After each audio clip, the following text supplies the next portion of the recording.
നമസ്കാരം. റാഫ്റ്റോ ക്രിക്കറ്റിലേക്ക് അവർക്കും സ്വാഗതം. 2027 ഏകദിന ക്രിക്കറ്റ് വേൾഡ് കപ്പിലുള്ള പ്രിപ്പറേഷനിലേക്ക് ടീം ഇന്ത്യ കടക്കുകയാണ്. അതിൻ്റെ ഭാഗമായിട്ട് ഇതാ ആദ്യ സീരീസ് ഇംഗ്ലണ്ടിനെതിരെ 3 മത്സരങ്ങളുടെ ഏകദിന സീരീസാണ്. അതിൽ ആദ്യ മത്സരം നാളെ എഡ്ജ്ബാസ്റ്റണിൽ നടക്കുന്നു. ഇന്ത്യൻ സമയം ഉച്ചതിരിഞ്ഞ് 3:30 ആ കളി ആരംഭിക്കുന്നത്. അപ്പോൾ നമുക്കറിയാം 2023 വേൾഡ് കപ്പ് നമുക്കൊരു ഹൃദയഭേദകമായ കാഴ്ചയാണ് അതിൻ്റെ ഫൈനൽ. അവിടെ നിന്ന് ഇങ്ങോട്ട് ഇപ്പോൾ ഏകദിന ക്രിക്കറ്റിൽ ഏറ്റവും അധികം റൺസ് അടിച്ച 2 ബാറ്റർമാർ അത് നമ്മുടെ കിങ് കോഹ്ലിയും ഹിറ്റ്മാൻ രോഹിത് ശർമ്മയുമാണ്. അവർ രണ്ടുപേരും തന്നെയാണ് ഇന്ത്യയുടെ ഏറ്റവും പ്രധാനപ്പെട്ട മൂർച്ചയേറിയ ആയുധങ്ങൾ. ഇപ്പോഴും അതിൽ തർക്കമില്ല. അടുത്ത വേൾഡ് കപ്പ് അവർ കളിക്കുമെന്നാണ് നമ്മൾ പ്രതീക്ഷിക്കുന്നത്.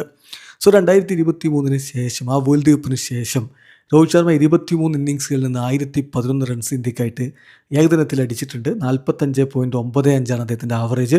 105.09 സ്ട്രൈക്ക് റേറ്റ്. 2 സെഞ്ചുറികളും 7 അർദ്ധ സെഞ്ചുറികളും ഈ കാലയളവിൽ ആ ബാറ്റിൽ നിന്ന് ഏകദിനത്തിൽ പിറന്നു. വിരാട് കോഹ്ലി ആവട്ടെ 19 ഇന്നിങ്സുകൾ കളിച്ചു. 949 റൺസാണ് അദ്ദേഹം അടിച്ചത്. 59.31 അദ്ദേഹത്തിൻ്റെ ആവറേജ്. 97.43 strike rate.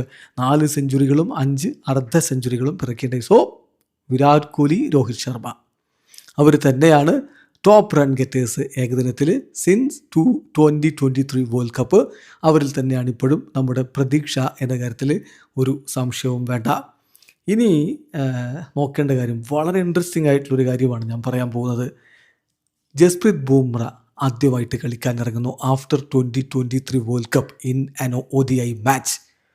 2023 വേൾഡ് കപ്പിൻ്റെ ഫൈനലിന് ശേഷം ജസ്പ്രീത് ബുംറ ആദ്യമായിട്ട് ഒരു ഏകദിന മത്സരം കളിക്കാൻ ഇറങ്ങിയാണ് നാളെ. നിങ്ങൾക്ക് വിശ്വസിക്കാൻ പറ്റുമോ? അതിനുശേഷം കാലം എത്ര കടന്നുപോയി, അദ്ദേഹം ഇതുവരെ ഏകദിന മത്സരങ്ങൾ കളിച്ചിട്ടില്ല. The opening ODI against England will be Jasprit Bumrah's first since the 2023 world cup final എന്ന് കൃത്യമായിട്ട് ക്രിക്ക് ബസ് കണക്ക് അവതരിപ്പിക്കുന്നു. ഏതായാലും അത് വളരെ ഇൻട്രസ്റ്റിംഗ് ആയിട്ടുള്ള ഒരു കാര്യമാണ്. അടുത്ത വേൾഡ് കപ്പിന് ഇന്ത്യയുടെ മൂർച്ചയേറിയ ആയുധമാണ് ജസ്പ്രീത് ബുംറ. അതൊന്ന് രാഗിമിനിക്ക് എടുക്കേണ്ടതുണ്ട്. ഇനി മറ്റൊരു ഇൻട്രസ്റ്റിംഗ് ആയിട്ടുള്ള കണക്ക് കൂടി അവതരിപ്പിക്കട്ടെ. അതായത് 2023 വേൾഡ് കപ്പിന് ശേഷം ഇംഗ്ലണ്ടിൻ്റെ വിന്നിംഗ് പെർസെൻറ്റേജ്, ഏകദിനത്തിലെ വിന്നിംഗ് പെർസെൻറ്റേജ് വെറും 34.12%. അപ്പോൾ ഏകദിനത്തിൽ വിജയിക്കാൻ പാടുപെടുന്ന ഇംഗ്ലണ്ട്, അവരെക്കാൾ മോശം വിന്നിംഗ് പെർസെൻറ്റേജ് ഈ പീരീഡിലുള്ള ഒരേ ഒരു ടീമേ ഉള്ളൂ. അത് ഫുൾ മെമ്പർ ടീമുകളിൽ ഒരേ ഒരു ടീമേ ഉള്ളൂ. അത് സിംബാബ്വെ ആണ്. സോ സിംബാബ്വെ ഏറ്റവും താഴെ, അതിന് തൊട്ട് മുകളിൽ ഇംഗ്ലണ്ട് എന്നുള്ളതാണ് സ്ഥിതി. ഇംഗ്ലണ്ട് അടുത്ത വേൾഡ് കപ്പിലേക്ക് ഗിയറിംഗ് അപ്പ് ആവുന്ന ഈ ഒരു ഘട്ടത്തിൽ ഈ കാര്യങ്ങൾ മാറ്റിമറിക്കുമോ? കാത്തിരുന്ന് കാണാം. വീഡിയോ അവസാനിക്കുന്നു. ക്രിക്കറ്റ് ലോകത്തെ കൂടുതൽ വിശേഷങ്ങളുമായി റാഫ്റ്റോ എത്താം.